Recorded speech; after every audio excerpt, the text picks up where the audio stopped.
तो ब्रह्मा जी के पहले 5 मुख थे और वो 5 मुख में 4 मुखों में वेद पुराण चल रहे थे और 5वें से उपनिषद इत्यादि का वो पाठ कर रहे थे। और 5वां मुख क्योंकि ऊपर की तरफ था तो इसलिए रजोगुनी हो गया वो 5वां मुख। तो उसमें बहुत सारा प्रकाश आ गया, प्रकाशमान हो गया, तो देवी देवता निस्तेज हो गए, उनके सामने दिखाई नहीं दे रहे थे। तो देवी देवता जो हैं वो बहुत उनका मन टूट गया कि जैसे आप किसी से मिलने जाओ, वो बोले कहाँ है, कौन आया, दिखाई नहीं दे रहा। अजीब सा हो जाएगा।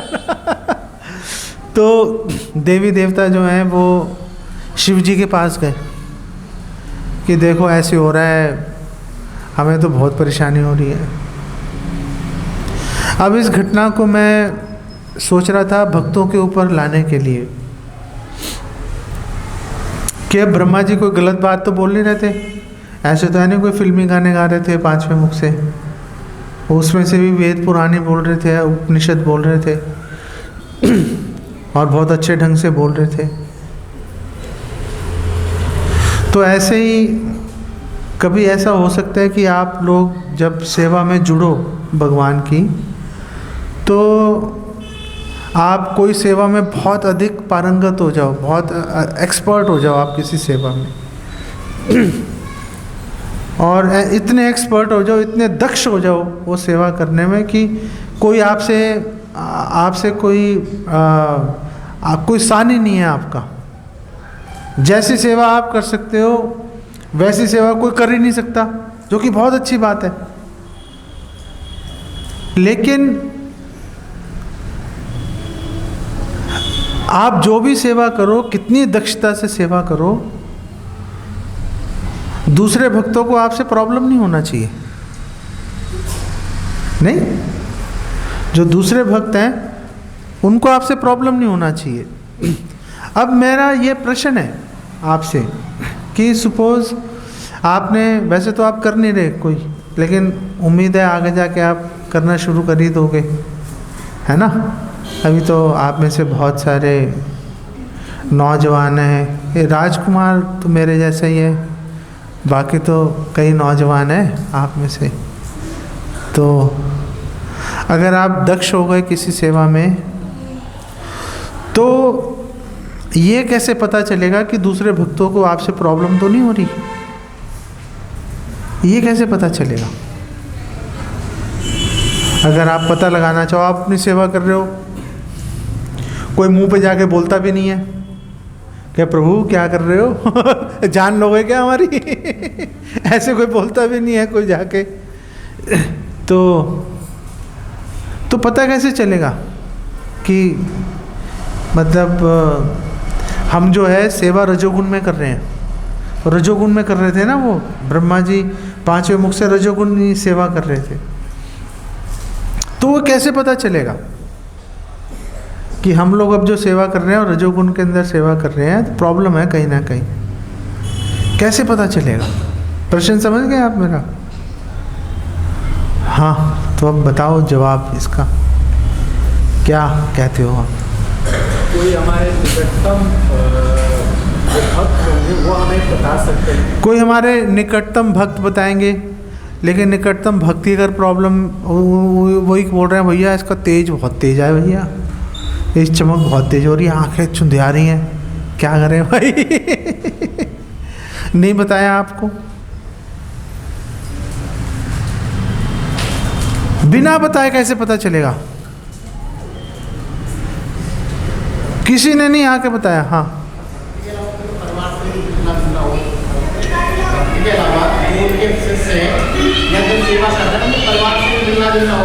वो भक्ति के अलावा किसी से मेल जो लो वो आप बता दें भैया ऐसे चल रहा है, नहीं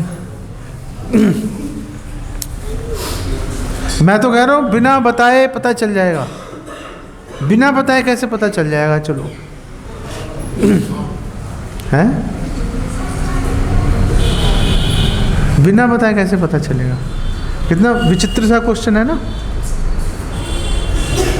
कि आप सेवा कर रहे हो एकदम परफेक्ट, सुपर एक्सपर्ट हो गए, अब ये भी पता लगाना कि भाई प्रॉब्लम तो नहीं हो रही कहीं पे। अब सेवा पे ध्यान लगाऊं या इस पे ध्यान लगाऊं कि प्रॉब्लम तो नहीं हो रही किसी को मेरी सेवा से। अब मैं किसी को कुछ कह भी नहीं रहा, मैं तो अपनी सेवा में लगा हुआ हूं, लेकिन अब प्रॉब्लम हो गई किसी को, मुझे पता ही नहीं चला मैं कब रजोगुण में सेवा करनी शुरू कर दी, कब मैं भक्ति भाव को इतना प्राथमिकता नहीं देके रजोगुण में सेवा करनी शुरू कर दी मैंने। तो ये मुझे बिना बताए कैसे पता चल जाएगा? ना मैंने किसी से पूछा, ना मुझे किसी ने बताया, बिना बताए कैसे पता चलेगा? भक्तों के हमसे दूरी हो जाए, कट जाना थोड़ा सा। भक्त आपके पास आना छोड़ देंगे, हैं? व्यवहार बदल जाएगा। जो वो निकटता थी वो निकटता रहेगी नहीं। हो सकता है पहले कई देवी देवता आके ब्रह्मा जी को गले भी लगाते हो, लेकिन अब वो गले लगाना बंद कर दिया उन्होंने, क्योंकि अब उनको दिक्कत होनी शुरू हो गई, अब वो निकटता खत्म हो गई नहीं। तो जब आपको ये भी देखते रहना चाहिए, जब आप सेवा करें तो ये भी चेक करते रहना चाहिए कि ऐसा तो नहीं कि आप सेवा में कभी अकेले ही हो गए, अकेले ही सेवा किए जा रहे हो। वो कहाँ हैं लोग? कोई है ही नहीं आसपास, अकेले ही परफेक्ट सेवा किए जा रहे हो। हमें परफेक्ट सेवा नहीं करनी, हम परफेक्ट सेवा नहीं करना चाहते, हम सबको साथ लेके चलना चाहते हैं। और परफेक्ट होगी नहीं होगी भक्तों को साथ लेके चलना ज़्यादा जरूरी है। अब मेरी बात सब समझ रहे हो? भक्तों को सबको साथ लेके चलना ज़्यादा जरूरी है। तो अब ब्रह्मा जी के पास अब उन्होंने आना बंद कर दिया, देवी देवताओं ने, उन्होंने परवाह ही नहीं की। ब्रह्मा जी ने नहीं आ रहे, नहीं है, बताओ मुझे क्या फ़र्क पड़ रहा है, परवाह नहीं की उन्होंने। तो सारे भक्त शिव जी के पास चले गए। शिव जी को उन्होंने बोला कि भैया वहाँ उनके पास जाते हैं, देखो उनके पास जाओ दिखाई नहीं देते, अब तो अपने घर में भी धुंधला धुंधला सा हो गया, उनका प्रकाश इतना है कि मतलब हम सारे तेजहीन हो गए, हम अब दिखाई नहीं दे रहे, हम क्या करें, आप कुछ इसका इलाज करो। तो शिव जी ने बोला ठीक है, वेल मैं जाता हूँ, जाके मिलता हूँ ब्रह्मा जी को। तो शिव जी जो है वो ब्रह्मा जी के पास गए। तो ब्रह्मा जी ने शिव जी को उतना आदर नहीं दिया, क्योंकि एक जगह से रजोगुण प्रवेश कर गया था ना, तो इतना आदर नहीं दिया। तो शिव जी ने कहा बहुत तेज निकल रहे हैं आप में से और शिव जी ने जोर से जो है शिव जी ने अट्टहास किया और फिर अपने बाएं हाथ के अंगूठे के नाखून से उनका 5वां गला काट दिया, उनका 5वां सिर काट दिया। और 5वां सिर काटा, जब वो 5वां सिर कटा तो ज़मीन पे नहीं गिरा, 5वां सिर उनके हाथ पे चिपक गया शिव जी के। इसलिए शिव जी का एक नाम कपाली है, कपाल उनके हाथ पे चिपक गया, उनका एक नाम कपाली है, हाथ पे चिपक गया उनके वो हाथ। शिव जी ने ऐसे झटका, बाई चांस लग गया होगा आके, झटका उतरा ही नहीं वो चिपक गया साथ में हाथ पे। तो जब वो एक तो वो आके हाथ से चिपक गया शिव जी के, ऊपर से उधर ब्रह्मा जी जो है, ब्रह्मा जी को गुस्सा आ गया, अब मेरा सिर काट दिया भाई, वो प्रकाश वाला,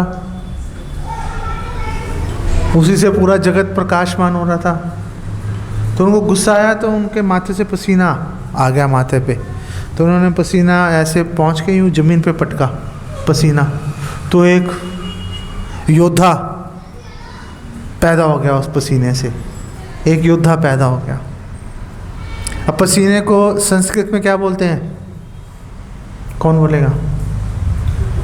पसीने को हैं? स्वेद, स्वेद, स्वेद बोलते हैं पसीने को। तो वो पसीने से पैदा हुआ तो उसका नाम क्या पड़ गया? स्वेदज, स्वेज, स्वेदज उसका नाम पड़ गया। धनुष, बाण सब एकदम परफेक्ट, सारी चीज़ें उसके पास थी। तो उसने ब्रह्मा जी से बोला कि हे स्वामी, मैं आपकी क्या सेवा करूं? और ब्रह्मा जी गुस्से में थे। ब्रह्मा जी गुस्से में थे। ब्रह्मा जी ने कहा इसने मेरा सिर काटा है, ये जो खड़ा है शिव, मार दो इसको ताकि ये प्रॉब्लम दोबारा ना आए मुझे।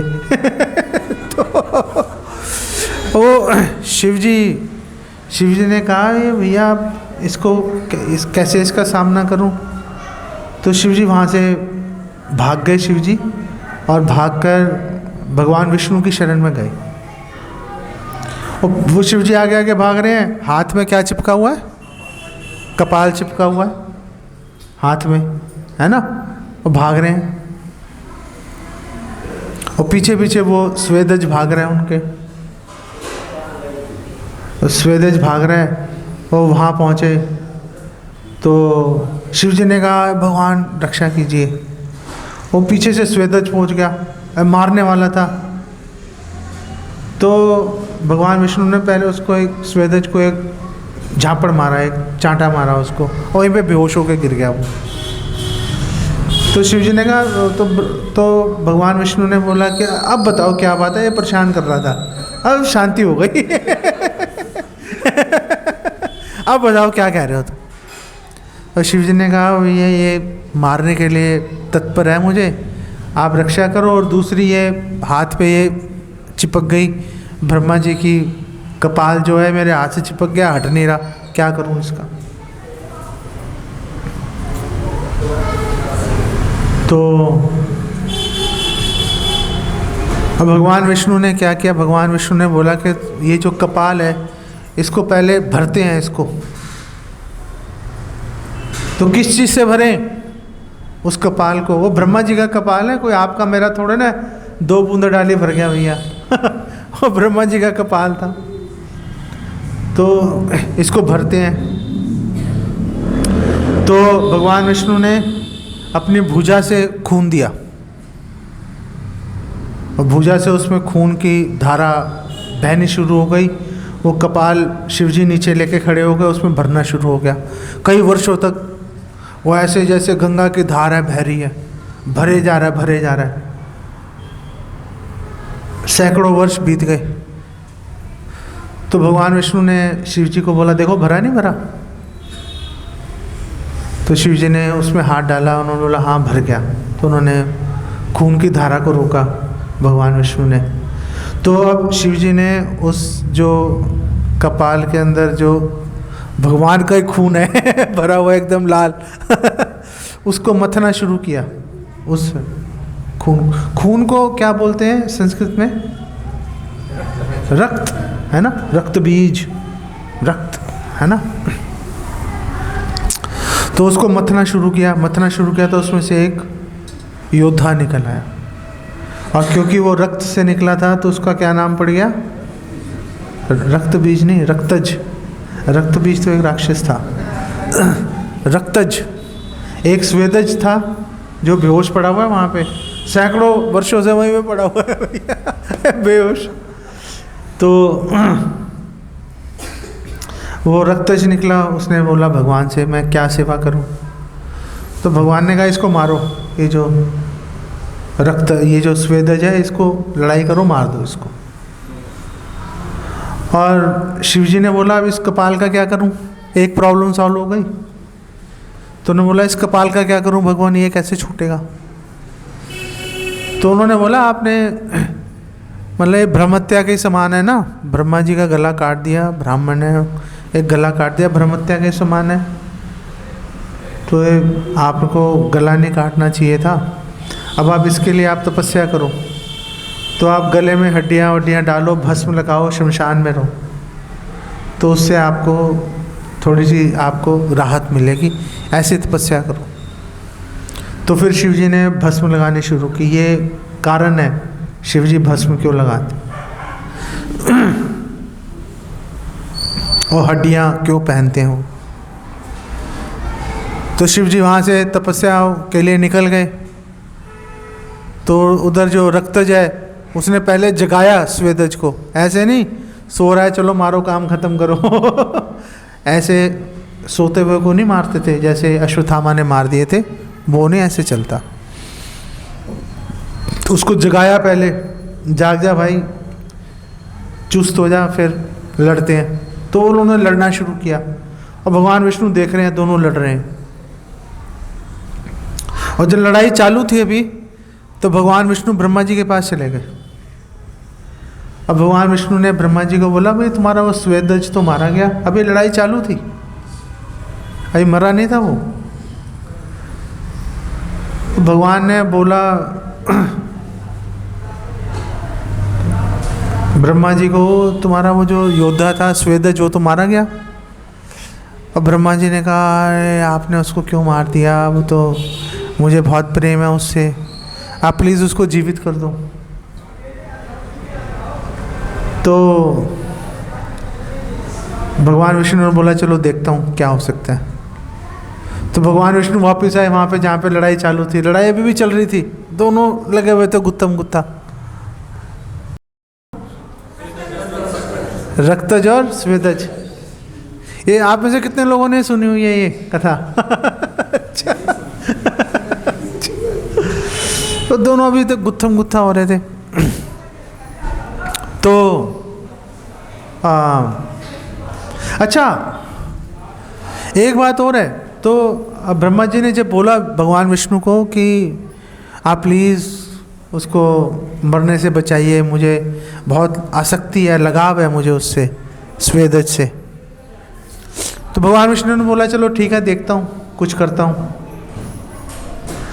लेकिन भगवान विष्णु ने ब्रह्मा जी को बोला कि आपने ये ठीक नहीं किया, शिव जी को मारने का वरदान, मारने का वो कह के उसे कि भाई मार दो इनको, ऐसा नहीं करना चाहिए था आपको, आपने गलत किया है इसलिए आपको भी प्रायश्चित करना चाहिए। तो उनको भी बोला आप तपस्या करो। ब्रह्मा जी को भी शिव जी भगवान विष्णु ने बोला आप तपस्या करो, आपको ऐसा नहीं बोलना चाहिए। बात सही है ना, ऐसा बोलने की क्या जरूरत थी उनको। अब वापस आए जहाँ पे वो लड़ रहे हैं दोनों, रक्तज और स्वेदज। तो भगवान ने बोला रुक जाओ भाई, थोड़ा गहरी गहरी सांसें ले लो, रुक जाओ जरा, लड़ाई बंद करो, लड़ाई बंद करा दो। उन्होंने कहा अब और लड़ाई नहीं होगी, अब ख़त्म हो गई लड़ाई। लेकिन अब फैसला तो होना चाहिए ना, कुछ तो फैसला होना चाहिए। तो भगवान ने कहा अगले जन्म में फैसला करेंगे तुम्हारा, अगले जन्म में करेंगे इसका फैसला।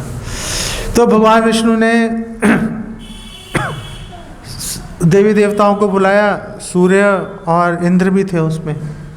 तो भगवान ने बोला उनको, सूर्य और इंद्र को एक एक एडॉप्ट कर लो भाई, एक एक को गोद ले लो, एक एक को गोद ले लो। अगले जब इनका जन्म होगा तो इनका फैसला तब होगा, अब इस जन्म में फैसला नहीं होगा। अब ब्रह्मा जी ने बोला है तो मुझे उनकी बात रखनी पड़ेगी। तो सूर्य ने स्वेदज को स्वीकार कर लिया और इंद्र ने रक्तज को स्वीकार कर लिया। ठीक है जी, स्वीकार कर लिया, सब चले गए, इंद्र रुका रहा वहाँ पे।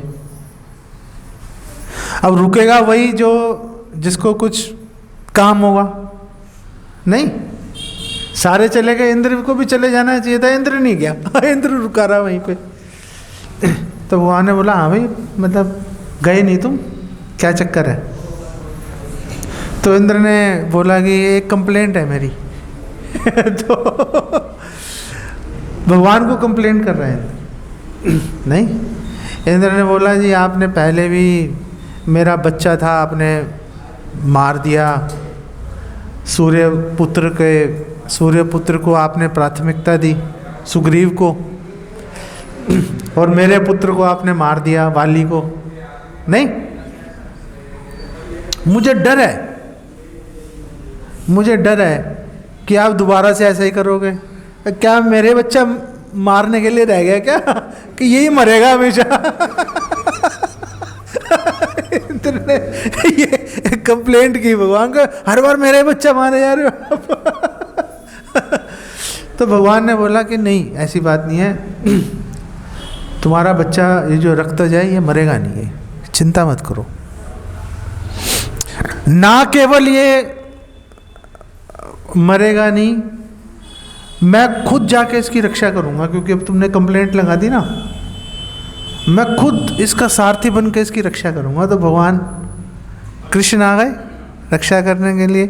तो रक्तज जो है वो अर्जुन बना, और जो स्वेदज है वो कर्ण बन गया। और फिर उनके आपस में जो लड़ाई हुई, और लड़ाई के बाद में जो उनका आपस में फैसला हुआ उनका। अब उधर शिव जी हैं, तो ये तो कर्ण और अर्जुन का वो चल रहा है, वो उनके पूर्व जन्म का हमें इतिहास पता चलेगा अब नहीं। लेकिन शिव जी के हाथ में तो अभी भी चिपका हुआ था वो कपाल, हाथ में अभी भी कपाल चिपका हुआ था, वो तो अभी हटा नहीं। तो शिव जी जगह जगह घूम रहे थे, और घूमते घूमते पुष्कर में भी पहुँचे शिव जी। और पुष्कर में उन्होंने ब्रह्मा जी की स्तुति की, तो ब्रह्मा जी प्रकट हो गए। तो ब्रह्मा जी का तीर्थ है ना पुष्कर, तो ब्रह्मा जी प्रकट हो गए। तो शिव जी ने बोला भाई कुछ तो अब इसका आप समाधान करो, ये मतलब ये चिपक ही गया, हट ही नहीं रहा, बड़ी प्रॉब्लम हो रही है। तो ब्रह्मा जी ने बोला कि आप भगवान विष्णु की आराधना करो, उससे आपका ये संकट दूर होगा। और फिर भगवान विष्णु की आराधना की, तो भगवान प्रकट हुए, और भगवान ने उनको शिव जी को बोला कि आप जो है वाराणसी जाओ, वाराणसी में जो है आपका एक कपाल मोचन हो जाएगा। इसलिए वाराणसी का एक नाम है ना कपाल मोचनी, वाराणसी का एक नाम है कपाल मोचनी। और भगवान विष्णु ने बोला कि वाराणसी में ये मोक्ष का स्थान है, यहाँ पे लोगों के जितने पाप हैं सबका उद्धार होगा। भगवान विष्णु ने ऐसा आशीर्वाद दिया। तो वो शिव जी वहाँ पर गए वाराणसी, और वो कपाल जो है उनके हाथ से हट गया, उनके हाथ से। तो ये पूरा एक ये प्रसंग है। लेकिन इसमें जो सोचने का विषय क्या है, इसमें सोचने का विषय ये है कि यद्यपि ब्रह्मा जी भगवान की सेवा ही कर रहे थे, यद्यपि ब्रह्मा जी वेद उपनिषद का पाठ ही कर रहे थे, लेकिन रजोगुण में प्रवेश करने के कारण कितनी सारी प्रॉब्लम्स खड़ी हो गई। देवी देवता नाराज हो गए, फिर शिव जी वो कपाल आके चिपक गया, उधर वो रक्तज भी स्वेदज आके खड़े हो गए। भगवान विष्णु को बार बार बीच में आना पड़ा, कभी भगवान विष्णु वहाँ खड़े हैं, कभी ब्रह्मा जी के पास आ रहे हैं, कभी वापस जा रहे हैं। मतलब शिव जी को भी कितना समस्याओं का सामना करना पड़ा। तो अगर हम लोग भी भक्ति में आते हैं और भक्ति में हम लोग भी सेवा करते हैं अगर, और अगर हम विनम्रता का साथ छोड़ देंगे, अगर हमने विनम्रता को छोड़ दिया, अगर हमने भक्ति भाव को हृदय में नहीं रखा, अगर हमने सबको साथ लेकर चलने की जगह ये सोचा कि मेरा नाम बढ़ना चाहिए, चारों तरफ मेरा ही नाम गूंजना चाहिए, अगर हमने ये विचार लेके हम अपने मन में चलेंगे, तो ऐसा नहीं है कि अकेले आप ही को प्रॉब्लम होगी। आपको तो, मुझे तो भक्ति से तो हम हट ही गए। जब रजोगुण में घुस गए तो शुद्ध भक्ति से तो हम हट ही गए नहीं, लेकिन हम तो शुद्ध भक्ति से हटे ही, लेकिन जो भक्तों का समाज है उन्हें भी बहुत कुछ सहन करना पड़ता है, उनको भी बहुत कुछ झेलना पड़ता है। अब गलती मेरी थी कि मैं पूजा लाभ प्रतिष्ठा के पीछे लग गया, मैं बिना सोचे समझे, मैंने सोच के नहीं किया था, लेकिन जब वो प्रकाश निकलना शुरू हुआ तो ब्रह्मा जी को अच्छा लगना शुरू हो गया। ऐसे ही जब सिद्धि मिलेगी हमें अच्छा लगना शुरू हो जाएगा, हम उसी में आगे बढ़ना शुरू हो जाएंगे। हमें पता ही नहीं चल पाएगा कि कब जो है हम रजोगुनी सेवा कर रहे हैं, कब भक्तों को हमसे प्रॉब्लम्स होनी शुरू हो गई, कब जो भक्त कभी हमारे निकटतम थे, घनिष्ठ थे, आज वो घनिष्ठता दिखाई नहीं दे रही। और फिर हम ये भी सोचेंगे कि मैंने तो उसको कुछ कहा नहीं है, मेरी तो उससे कोई बात नहीं हुई।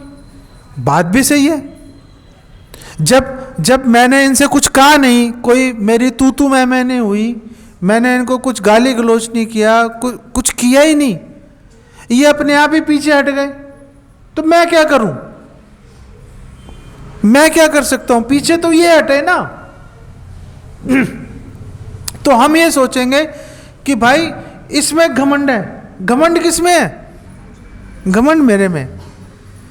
लेकिन मैं ये सोचूंगा कि इसमें घमंड आ गया लगता है कुछ, इसलिए मेरे से पीछे हट गया, इससे मेरी प्रसिद्धि देखी नहीं जा रही, ये मेरे से ईर्ष्या करता है। कमी मुझ में है क्योंकि मैं अब रजोगुनी सेवा कर रहा हूं, लेकिन मैं दूसरे भक्त में कमी निकालना शुरू कर दूंगा।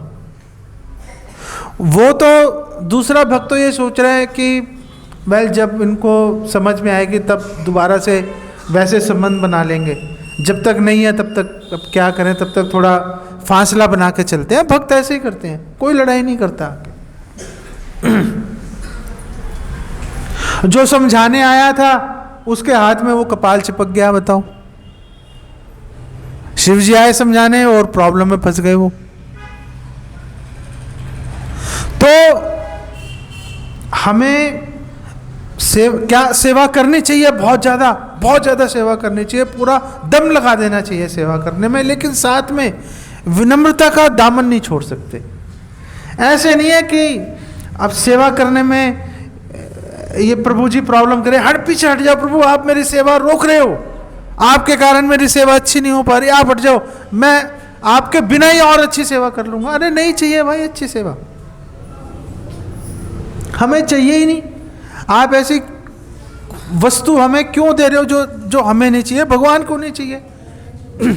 भगवान तो ये देख रहे हैं कि आप हर एक भक्त का जिससे आपके साथ संबंध है, जो आपके साथ जुड़ा हुआ है, भगवान ये देख रहे हैं कि आप हर एक भक्त का, आप उनके साथ कैसा व्यवहार कर रहे हो। भगवान ये देख रहे हैं कि आप हर एक भक्त का कितनी केयर कर रहे हो, कितनी देखभाल कर रहे हो, उनके बारे में कितना सोच रहे हो, उनको आगे बढ़ाने के बारे में कितना दम लगा रहे हो। आप अकेले सेवा में पूरा दम लगा दोगे और भगवान ने सोचने मात्र से भगवान के सारे कार्य सिद्ध हो जाते हैं। भगवान को आवश्यकता नहीं है हमारी सेवा की। भगवान हमें सेवा का अवसर दे रहे हैं ताकि उससे हमें लाभ मिलेगा, लेकिन हम उस सेवा का लाभ उठाने की जगह हम अगर प्रसिद्धि के पीछे, पूजा लाभ प्रतिष्ठा में अगर हम फंस जाएंगे तो फिर हम तो भुगतेंगे ही, दूसरे भक्तों को भी कई परेशानियों का सामना करना पड़ेगा। और परेशानियों का सामना, भक्तों के समाज में परेशानियां आती हैं, इन्हीं कारणों से वो परेशानियां आती हैं, यही वो कारण है। इसलिए आप सेवा कीजिए। और सबसे मुश्किल सेवा जो होती है, सबसे मुश्किल सेवा कौन सी होती है? प्रीचिंग की होती है। क्यों? क्योंकि जो प्रीचिंग करेगा उसको बहुत सम्मान मिलता है, तो बोलेगा भैया देखो मेरे में कितना दम है, वो अपने कॉलर खड़े करने शुरू कर देगा। नहीं, आप में कोई योग्यता नहीं है। जो योग्यता है वो श्रील प्रभुपाद में है। जो योग्यता है वो गुरु परंपरा में पूर्ववर्ती आचार्यों के अंदर है। आप तो सौभाग्यशाली हो कि आपको उनका प्रतिनिधि बनने का मौका मिल गया। आपको वो उन्होंने आपको ये अवसर दे दिया। आप उस अवसर को हम अपने व्यक्तिगत लाभ के लिए, व्यक्तिगत प्रतिष्ठा का अगर हम उसे प्रश्न बना देंगे तो फिर वो शुद्ध भक्ति नहीं कहलाएगी, फिर वो राजसिक सेवा में हम जो है पतन हो जाएगा हमारा। सतोगुण से रजोगुण में आएंगे तो पतन है। वो पतन का मतलब ये नहीं है कि माला फेंक ही दी हाथ से, वो तो है ही। लेकिन अगर हम, ऐसा नहीं है कि यहाँ से वहाँ जाएंगे तो ही पतन है। यहाँ पर हो, अगर आप यहाँ से 1 इंच भी नीचे आए वो पतन है। आप मेरी बात समझ रहे हो? आप यहाँ से 1 इंच नीचे आ गए, वो पतन हो गया भैया आपका। पहले आप यहाँ पे थे, अब यहाँ पे आ गए, वो स्वीकार्य नहीं है। हम यहाँ से यहाँ पे क्यों आए? हम तो ऐसा कार्य करेंगे कि हम भगवान की भक्ति में और आगे बढ़ेंगे। हमें भगवान की सेवा करने का, भगवान की भक्ति करने का और अधिक हमें अवसर प्राप्त होना चाहिए।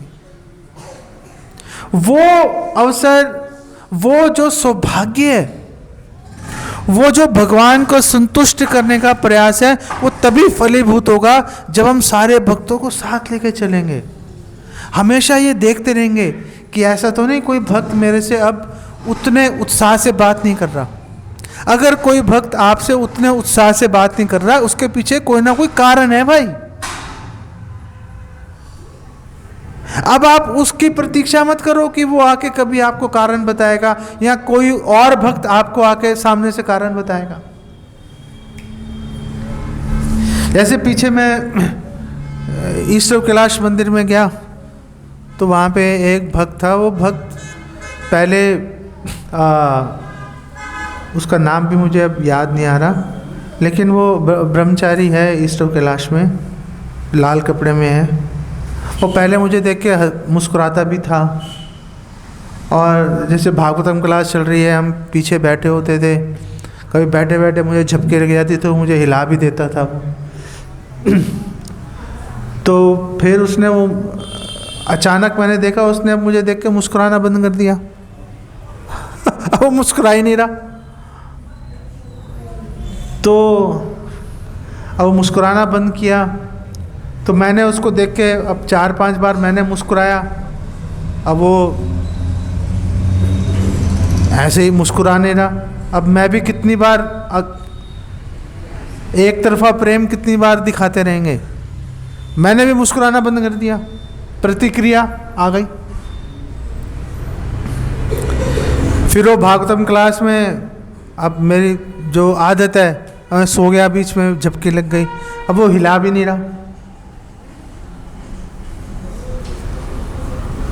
तो फिर जब थोड़ी सी मेरा दिमाग चालू हुआ तो फिर मैं उसके पास गया, उस भक्त के पास। मैंने बोला कि भाई मैं आपसे, आप पहले मेरे से बड़े अच्छे से आप बात भी करते थे, आप मेरा ध्यान भी रखते थे। अब अचानक मुझे ऐसा लगता है मुझसे कोई ऐसी गलती हो गई है कि जिसके कारण आपने वो मधुरता नहीं, अब आप उतना घनिष्ठता नहीं रही, अब आप मेरा वो ध्यान नहीं रख पा रहे। अब आप तो आप मुझे बताइए मैंने कहाँ पे गलती की है, मैं उसको सुधारूंगा। और जो मैंने गलती किया मैं पहले से माफ़ी मांग लेता हूँ आपसे। तो उसने कहा नहीं ऐसी कोई बात नहीं है, मेरा कुछ मूड खराब होगा, आपसे मेरा उतने घनिष्ठ संबंध है, कोई आप ऐसा कह के आप शर्मिंदा मत करो। तो वापस उससे बात शुरू हो गई। अब पता नहीं कुछ होगा, उसने बताया नहीं, मैंने कुछ गलती किया होगा, क्योंकि हम जाने अनजाने कुछ ना कुछ गलतियां हम करते रहते हैं। तो वापस उस भक्त से मधुर संबंध स्थापित हो गए। वापस वो जब मिलता है तो अच्छे से मिलता है, बल्कि पहले से अच्छे हो गए। पहले तो मतलब इतना ज़्यादा वो नहीं था, बस इतना ही था कि वो मुस्कुराएंगे, वो हिला देगा। अब मिलके हरे कृष्णा भी होनी शुरू हो गई, बात होनी शुरू हो गई। अब क्यों? क्योंकि मैंने जाके उनसे पूछा कि आप प्लीज़ मुझे बताइए मेरे से क्या गलती हो गई। बस इतना ही करना होता है। कोई आपको अपनी प्रॉपर्टी किसी दूसरे भक्त के नाम नहीं करनी कि जब तक भाई तू मकान नाम नहीं करेगा तब तक नहीं हंसूंगा मैं, ऐसा कोई नहीं बोलता। सबको सिर्फ इतना ही चाहिए कि आप उनसे व्यवहार करें, सुने तो सही उसकी कि आखिर उसके मन में क्या क्षोभ है, आखिर वो क्यों आपसे बात नहीं कर रहा, मतलब क्यों वो घनिष्ठता नहीं रही। आ रहा है, सामने आ रहा है, हर चीज़ हो रही है, साथ में खड़े भी हैं, लेकिन वो घनिष्ठता नहीं है। ऐसा नहीं है कि हमें पता नहीं चलता, ऐसा नहीं है कि आप उस चीज़ को भांप नहीं सकते। हम सब भांप लेते हैं, नहीं भांप लेते, नहीं भांप लेते, लेकिन हम उसके ऊपर कोई एक्शन नहीं लेते। हम बोलते हैं ठीक है, नहीं तो ना सही, यही तो हम अपने मन में लेके चलते हैं, नहीं तो ना सही, ऐसा। ये जो इस वृत्तांत से, ये वृत्तांत एक तो चलो प्रश्न भी था, और दूसरा क्योंकि इसमें से ये शिक्षा निकल रही थी, इसलिए वृत्तांत मुझे बहुत अच्छा लगा कि चलो इस वृत्तांत के ऊपर बात करते हैं कि अगर भक्तों के साथ आपको किसी भी भक्त से हमेशा चौकन्ना रहना चाहिए, भक्त को सोचते रहना चाहिए। हमें अचेतन में पता होता है कि प्रॉब्लम है, उस भक्त को मेरे से कुछ प्रॉब्लम लग रही है, लेकिन हम उस पर कुछ काम नहीं करते। ये प्रसंग से हमें पता चल रहा है कि हमें उस पर काम करना चाहिए। अगर ब्रह्मा जी उस पर काम कर लेते वो समस्या ही नहीं आती। आज भी उनके 5 मुख होते, हो सकता है आज भी वो 5 मुखों के साथ में आराम से भगवान के शिक्षाओं का, भगवत ज्ञान का वो संदेश प्रसारित करते रहते। एक सिर से उनको हाथ नहीं धोना पड़ता, सिर्फ ये दिखाने के लिए, आपको मुझे ये दिखाने के लिए कि देखो भक्तों के साथ अपने संबंधों को चेक करते रहो, कहीं पे भी कोई प्रॉब्लम लगे सामने से जाके बात कर लो। और भक्त सिर्फ इंतज़ार कर रहे होते हैं। आपने एक बार उनसे पूछा, तुरंत वापस वैसे ही संबंध स्थापित हो जाएंगे आपके। एक बार पूछने की देर है बस। आपने एक बार पूछा, एक बार बोला भाई गलती हो गई माफ़ कर दीजिए, इतने बोलने क्या घिसा, क्या घिसेगा। सपोज मैंने आपको बोल दिया प्रभु जी आप प्लीज़ माफ़ कर दीजिए, क्या घिस गया भाई, 1-2 ग्राम वजन बढ़ा ही होगा। मैं जब भी वो मेरे पास घर में वेट करने की मशीन है तो खाना भी कम कर दिया, फिर भी जब भी मशीन पे चढ़ता हूँ वो बस 200-400 ग्राम बढ़ा के दिखाता है। मैंने कहा भाई ये कुछ नई मशीन लेके आनी पड़ेगी, संबंध खराब है इससे। उससे भी जाके माफ़ी मांगूंगा। अरे भाई ठीक से वजन दिखा भाई।